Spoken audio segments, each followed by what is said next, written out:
مزمور داويت معرف عسرة እግዚአብሔር بمعلت ጸባ ይስማዕካ ስም አምላኽ ያዕቆብ ልዕል የብልካ ካብ መቕደስ ረድኤት ይስድድልካ ካብ ጽዮን ከአይደግፍካ ንመስዋዕቲ ብልዕኻ ዘበለ ይዘክሮ ንመስዋዕቲ ምሕራርካ እውን ይቀበሎ ነቲ ልብኻ ዝምነዮ ይሃብካ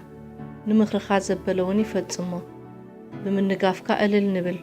ንሰንደቕ ዓላማ እውን ብስም አምላኽና ነልዕሎ ንኹሉ ልማኖኻ እግዚአብሔር ይፈጽሞ ንቕቡእ እግዚአብሔር ከም ዘድሕኖ ሕጂ ፈለጥኩ ብናይ እታ የማነይቲ ሓይሊ ምድሓን ካብ ቅድስ ሰማይ ክመልሰሉ እዩ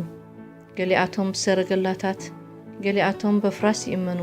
ንሕና ግና ንስም እግዚአብሔር አምላኽና ክንዝክሮ ኢና ሳቶም ደኒኖም ወዲቖም ንሕና ግና ደልዲልና ንቐውም